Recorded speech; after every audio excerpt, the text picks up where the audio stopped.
우리가 살펴보고 있는 누가복음 6장 말씀은요, 이번 주 한 주 내내 교회에서 이제 말씀을 전한 그 본문입니다. 수요 예배 그리고 새날 기도에 참석하신 분들은 아시겠지만 지난 수요 예배 때는 오늘 본문 누가복음 6장 27절부터 45절 본문을 가지고 소중한 에너지를 낭비하지 말자라는 제목을 가지고 말씀을 전했습니다. 그리고 4월 1일 새날 기도회에서는 누가복음 6장 39절부터 45절까지 본문을 가지고 쓸데없는 일에 에너지를 낭비하지 말자라는 제목으로 말씀을 전했습니다. 이 두 가지 설교의 제목을 여러분들이 들으셨을 때 감이 와닿으실 거예요. 어떤 내용이고 어떤 주제였는지.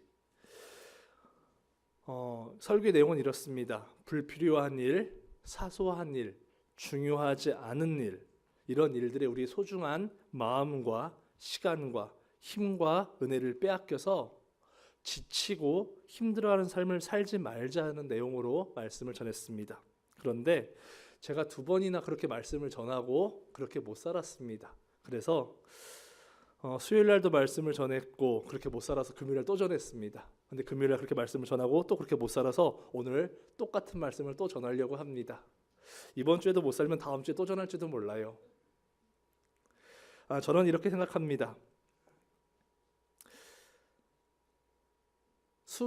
수백 편의 명설교를 듣는 것보다 똑같은 설교를 100번 반복해서 들어도 적용할 수만 있다면, 수백 편 듣고 적용하지 못하는 것보다 똑같은 설교 100편 듣고 적용할 수 있다면 그게 더 낫다고 생각을 합니다. 그래서 그 마음을 가지고 저와 여러분들이 함께 적용했으면 좋겠다는 그 마음을 가지고 또다시 같은 주제의 말씀을 이제 준비했습니다. 하지만 본문을 살짝 바꿨고요. 내용도 다시 다 썼습니다. 저는 똑같은 설교 똑같이 해서 여러분들에게 전파할 자신이 없었기 때문에 설교는 다시 썼어요. 그래서 오늘 선포되어지는 이 말씀을 통해서 정말 우리가 이 말씀이 삶 가운데 적용될 수 있는 그런 마음을 가지고 말씀을 대해 주시기를 주님 이름으로 부탁드립니다. 오늘 말씀의 제목이 뭐예요? 자폭이 뭔지 아십니까, 여러분들? 자폭이 뭐라고요? 포기하는 게 자폭인가요? 네. 자폭은 상대방을 죽이고 나도 죽는 게 자폭이에요. 자폭은 상대방도 미워하는 사람도 죽이는데 나도 함께 죽는 게 자폭입니다. 그런데 우리가 에너지를 잘못 쓰면 상대방도 죽고 나도 죽게 됩니다. 에너지를 잘못 쓰면 이렇게 된다는 거예요. 우리 옆에 계시는 분들과 이렇게 인사합니다. 자폭하지 맙시다. 오늘 선포되어지는 말씀을 통해서 더 이상 쓸데없는 일에, 가치 없는 일에, 여러분들을 탈진하게 만드는 일에 에너지를 쏟아붓지 마시고요. 중요한 일, 하나님께서 기뻐하시는 일, 가치 있는 일에 모든 에너지를 집중하면서 살아갈 수 있는 여러분들 모두가 되시기를 주님 이름으로 축원드립니다.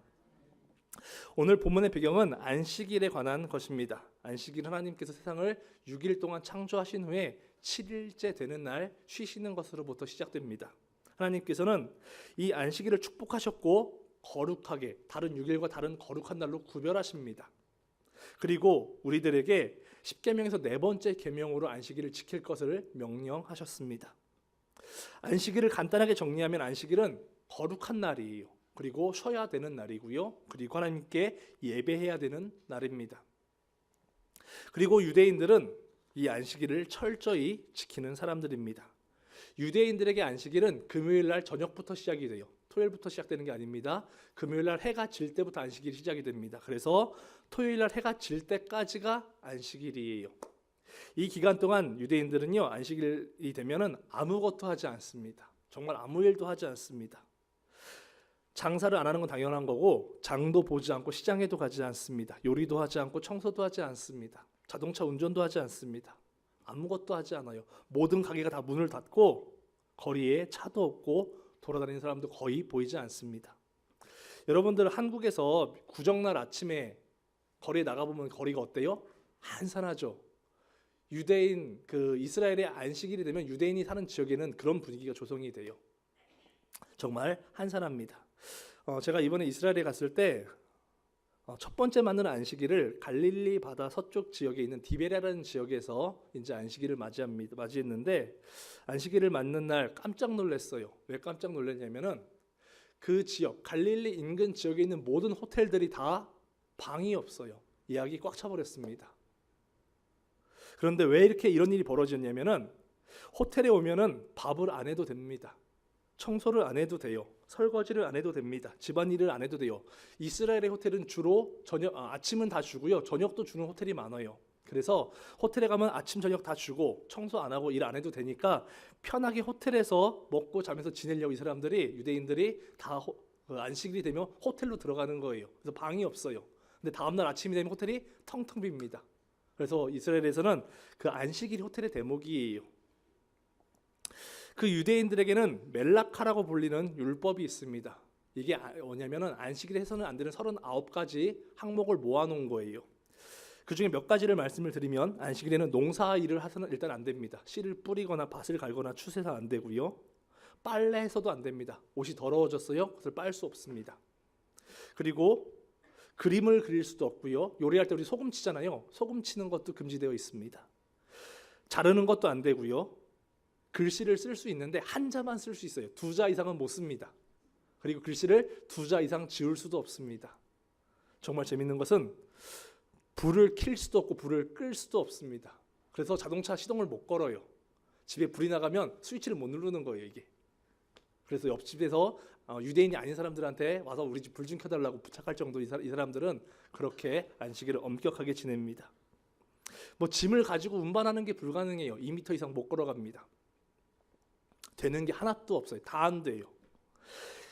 이들의 이 멜라카라는 율법대로 안식일을 지키려면요, 우리는 그 전날 만들어 놓은 음식 먹고 안식일에는 숨만 쉬면서 살아야지 안식일을 지킬 수 있습니다. 그런데 바리새인들은 이 엄격한 안식일을 제대로 지켰던 사람들이에요. 정말 대단한 사람들입니다. 그런데 오늘 본문을 보면 이 바리새인들 앞에서 안식일에 목숨 걸고 사는 이 바리새인들 앞에서 예수님과 제자들이 2번이나 안식일의 율법을 어기는 일을 행하시게 됩니다. 우리 먼저 그 첫 번째 배경인 누가복음 6장 1절부터 2절까지 말씀을 보도록 하겠습니다. 누가복음 6장 1절부터 2절까지 말씀 다 같이 한번 읽어보도록 합니다. 시작.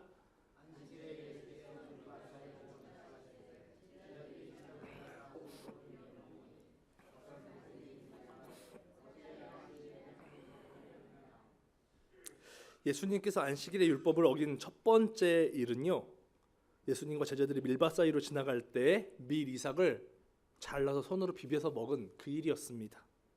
한번 여러분들 생각해 보시기 바랍니다. 좀 출출했어요. 그래서 밀밭을 지나가는데 옆에 이제 그냥 잡아서 어느 정도 잡아가지고 손으로 비벼서 먹었어요. 이거 먹으면 배가 불러요, 안 불러요?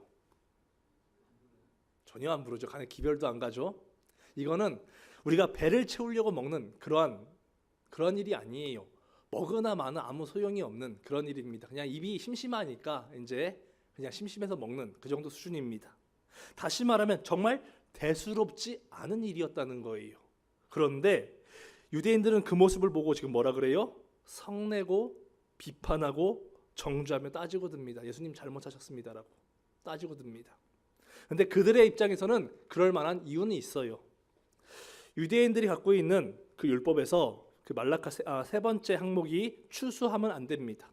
5번째 항목은 타작하면 안 되고요. 6번째 항목은 까부리면 안 됩니다. 이렇게 껍데기를 벗겨내면 안 되고요. 7번째 항목은 고르기 하면 안 됩니다.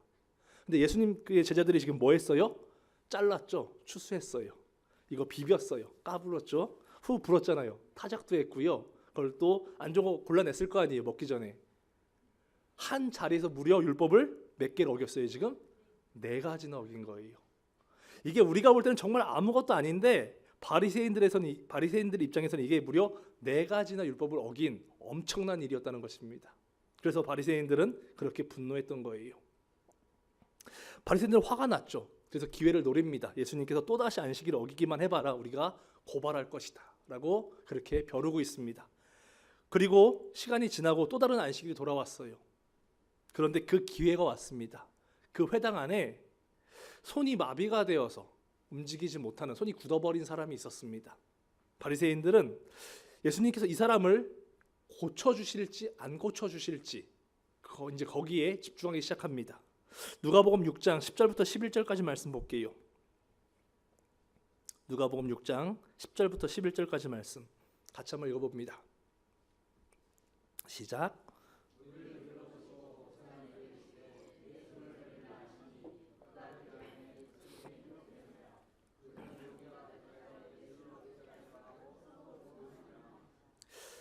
바리새인들은 예수님을 고발할 그 증거를 얻기 위해서 예수님이 율법을 지키는지 안 지키는지를 지켜보고 있었어요. 이때 예수님께서는 그들의 마음을 아셨고 일부러 안식일 날 그 손이 마비된 사람을 고쳐 주시기로 마음을 먹으십니다. 그런데 율법에서는 이런 율법이 있어요. 가죽에 주름을 피면 안 된다. 로션을 발라도 문지를 수 없다라는 율법이 있습니다. 구겨진 것을 피면 안 돼요, 율법에서는 안식일 날. 그런데 예수님은 지금 어떤 일을 행하십니까? 손이 구부러진 사람, 마비돼서 구부러진 사람이 손을 펼 수 있도록 고쳐주신 거예요. 이게 바리새인 입장에서는 멜라카에서 금지하고 있는 그 일을 예수님께서 또다시 행하신 것처럼 보일 수 있었던 일이었던 것입니다. 한번 여러분들 생각해 보시기 바랍니다. 안식일에 밀 이삭을 잘라 먹었어요. 배가 고파서. 그리고 안식일에 마비된 손을 고쳐주셨습니다. 여러분들은 이 두 가지 일을 볼 때 여러분들의 마음이 어떤 마음이 들어요? 막 화가 나요? 분노가 치밀어 오릅니까? 저는 이것을 보면 참 마음이 흐뭇해요. 배고픈 사람 먹여주시고 불쌍히 여겨주시고 아픈 사람들 그렇게 약자 편에 서서 변호해 주시고 고쳐주시는 예수님의 모습을 보면서 참 마음이 흐뭇합니다. 그런데 바리새인들은 동일한 것을 보면서 반응이 다르죠. 어떻게 달라요? 그들은 배고픈 사람 밥 먹는 모습을 보고 화가 나요. 그게 밥이에요 사실? 가는 기별도 안 가는 그거 조금 먹었다고 화를 냅니다. 아픈 사람, 그 고통 중에 있는 사람 고쳐주셨는데 그 모습 보고 이 사람들은 지금 뭐예요? 마음의 상처를 받고 분노하기 시작합니다. 똑같은 일이에요. 똑같은 것을 봤는데 배고픈 사람 먹이시고 아픈 사람 고치시는 이 똑같은 일을 보면서 우리는 기쁨과 위로가 되는데 이게 바리새인들에게는 화가 나고 상처가 되고 분노되는 그런 일이었다는 거예요. 동일한 모습이었는데 동일하게 하나님께서 역사하시는 일이었는데 그게 어떤 사람에게는 위로와 기쁨이 되는데 어떤 사람에게는 화나고 분노하는 일로 느껴진다는 것입니다. 차이가 무엇입니까? 하나님께서 행하신 동일한 일을 보면서 왜 이토록 반응이 다른 거예요?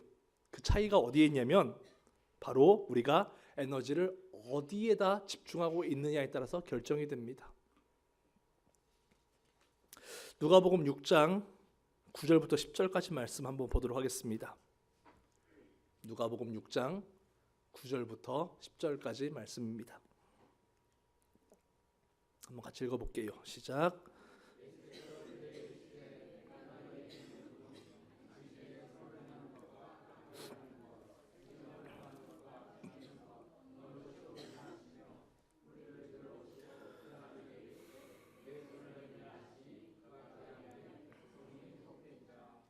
예수님께서 말씀하십니다. 두 가지 일이 있다고 말씀을 하시죠. 선을 행하는 일이 있고 악을 행하는 일이 있다. 죽이는 일이 있고 살리는 일이 있다. 이것을 말씀하시면서 예수님께서 어떤 일을 집중하십니까?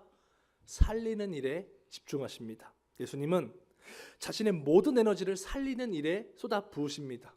자기가 손해 볼 거 아시면서도 사람들이 책 잡힐 거 아시면서도 그 살리는 일에 모든 것을 집중하십니다. 예수님의 제자들이 안식일에 그만 율법을 4가지나 어긴 것을 아시면서도 그들 편에서 그들을 변론해 주십니다. 예수님이 그 손이 마비된 사람을 고치면 또 가십거리가 될 것을 뻔히 아시면서도 그 아픈 사람을 위해서 손을 기꺼이 고쳐 주십니다.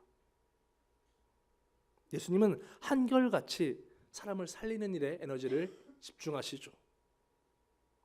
항상 사람을 살리는 쪽으로 생각하시고 그렇게 말씀하시고 그렇게 행동하십니다. 예수님의 모든 관심은 어떻게 하면 이 사람을 살릴 수 있을까였어요. 그리고 그 일을 다 행하십니다. 그런데 바리새인들은 어때요? 예수님과 마음이 다릅니다. 바리새인들은 모든 에너지를 사람을 죽이는 일에 집중합니다. 오늘 본문 7절 볼까요? 본문 7절 같이 읽어봅니다. 시작. 서기관과 바리새인들이 예수를 고발할 증거를 찾으리 하여 안식일에 병을 고치는가 엿보니. 뭐 하고 있어요 지금? 고발할 증거를 찾기 위해서 병을 고치는지 엿보고 있어요. 목적이 뭐예요 지금? 마음이 어디에 가 있어요? 이 사람은 어떻게 하면 책 잡을 수 있을까? 어떻게 하면 허물을 긁어낼 수가 있을까? 어떻게 하면 고발할 수 있을까? 다 어떤 일이에요? 죽이는 일에 에너지를 집중하고 있습니다. 11절 볼게요. 한 절 더. 11절 같이 읽어요. 시작.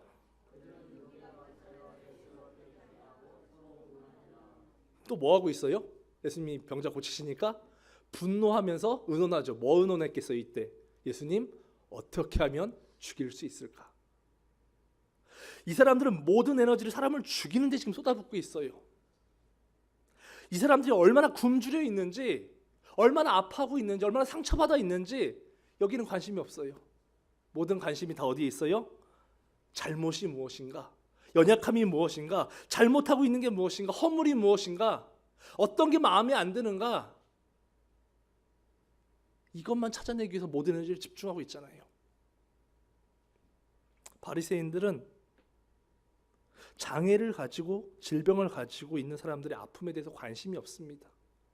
굶주려 있는 그 사람들의 그 배고픔에 대해서도 관심이 없어요. 왜 저렇게밖에 행동할 수 없는지 거기는 아무런 관심이 없고요. 왜 그렇게 행동했냐? 그것만 따집니다. 바리새인들의 관심은요, 오직 정죄하고 비난하고 고발하고 험담하고 욕하고 죄인으로 만들어서 내 눈앞에서 치워버리는 거예요. 그게 그들의 오직 관심이었습니다. 예수님은 사람을 살리는 일에만 관심이 있으셨어요. 만약 예수님이 그렇지 않으셨다면 절대로 우리를 위해서 십자가 못 지어주십니다. 우리가 어떤 사람들인데요? 사람들이 그토록 예수님 말 안 듣고 하나님 배신하고 의리 없게 굴고 하나님과 약속을 번번이 어겨도 하나님과 예수님은요, 우리를 살리시는 일에 모든 것을 집중하십니다. 그래서 자신의 생명을 내어주시기까지 아까워하지 않으시며 우리를 살려주셨습니다. 살리는 일을 하셨어요. 이게 복음이잖아요. 예수님의 마음은요, 살리는 일에 마음이 집중되는 거예요. 그게 복음입니다. 그런데 바리새인들은 어떻게 해요? 죽이는 일에 모든 에너지를 쏟아붓습니다. 그래서 하나님께서 하신 일을 보고도 분노해요. 하나님께서 병자를 고치셨는데 그 일을 보고도 화를 냅니다. 가난한 사람, 배고픈 사람을 좀 먹였다고 그거에 대해서 분노합니다. 못마땅하게 생각해요.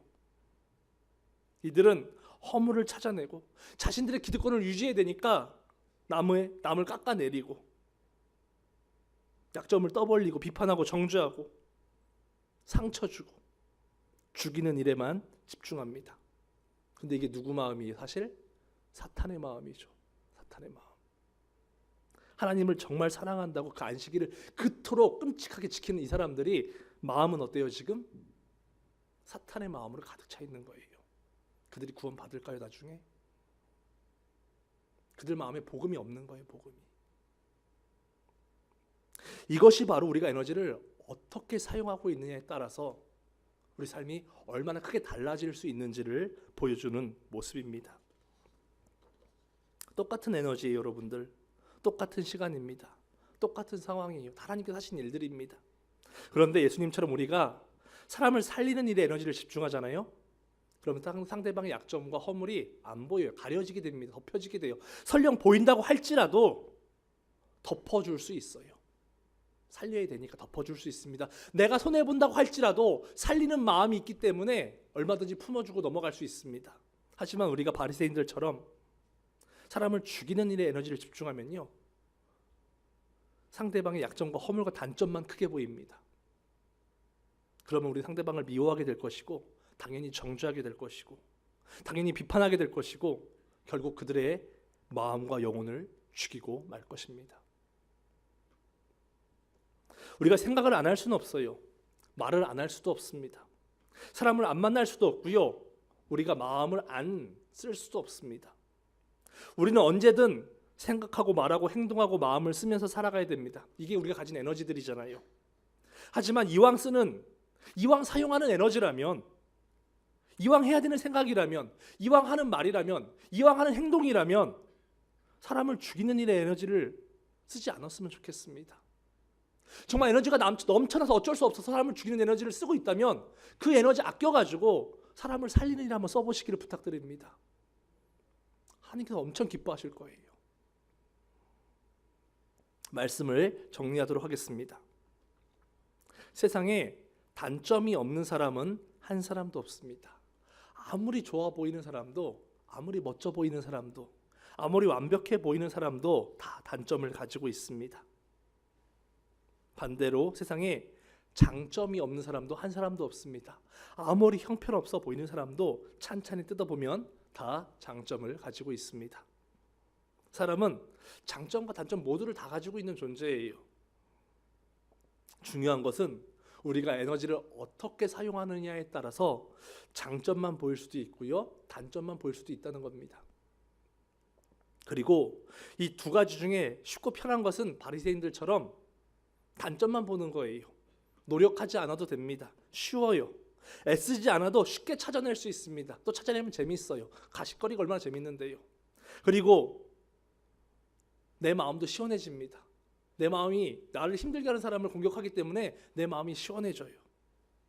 그런데 우리가 이렇게 에너지를 죽이는 일에 집중하게 되면요, 상대방의 마음과 영혼을 죽일 뿐만 아니라 그 일은 결국 내 마음과 내 영혼까지도 죽이게 됩니다. 이 길은 넓고 편한데 죽음의 길이에요. 자폭하는 길입니다. 반면에 예수님처럼 장점만 보면요, 피곤하고 불편하고 힘듭니다. 왜냐하면 단점은 겉으로 잘 드러나는데 장점은 숨어 있어요. 잘 드러나지 않습니다. 그래서 장점은 찾아내야 돼요. 찾아내려면 어떻게 해야 돼요? 눈 크게 뜨고 자세히 들여다봐야 됩니다. 피곤하고요, 불편하고요, 귀찮습니다. 하지만 중요한 것은 우리가 이렇게 장점을 보기 위해서 집중하면요, 그것은 상대방의 마음과 영혼을 살릴 뿐만 아니라 내 마음과 영혼도 살리게 된다는 거예요. 이게 바로 생명의 길입니다. 이게 바로 복음의 길이에요. 바리새인들처럼 단점만 볼 수도 있습니다. 그러면요, 상대방도 여러분들이 죽일 것이고 결국 여러분들 자신도 죽게 할 것입니다. 자폭하는 길이에요. 다 죽습니다. 반면에 여러분들이 예수님처럼 장점만 바라보실 수 있습니다. 그러면 여러분들은 상대방도 살려내게 될 것이고, 그리고 그것은 여러분 자신도 살려내게 될 것입니다. 이게 윈윈하는 길이에요. 서로 다 사는 길. 이제는 더 이상 우리가 가진 소중한 시간과 마음과 힘과 은혜를 쓸데없는 일, 사람 죽이는 일, 자폭하는 일에 낭비하지 않으시기를 주님 이름으로 부탁드립니다. 오늘부터는 정말 여러분들이 가진 그 소중한 시간과 마음과 은혜와 그 기쁨과 그 모든 에너지들을 사람을 살리는 일에만, 영혼을 회복시키는 일에만 집중하며 사용할 수 있는 여러분들 모두가 되시기를 주님 이름으로 축원드립니다. 옆에 계시는 분들과 이렇게 인사합니다. 자폭하지 맙시다. 한 번 더 이렇게 인사할게요. 더 이상 쓸데없는 일에 에너지를 낭비하지 맙시다. 우리 이 시간 같이 찬양하고 성찬에 참여했으면 좋겠습니다. 오늘 나는이라는 찬양인데요, 이 찬양하면서 가사 한 절 한 절 고백하실 때 회개하는 마음으로 찬양했으면 좋겠습니다. 정말 하나님께서 우리에게 주신 이 소중한 시간과 마음과 은혜들을 내가 바로 사용하지 못했다면, 죽이는 일에 쓰고 상처 주는 일에 쓰고 쓸데없는 일에 사용했다면 하나님 나를 불쌍히 여겨달라고, 내 마음을 새롭게 해달라고 이 시간 회개하는 그 심정을 가지고 우리 같이 마음을 다해서 진심을 다해서 찬양하도록 하겠습니다.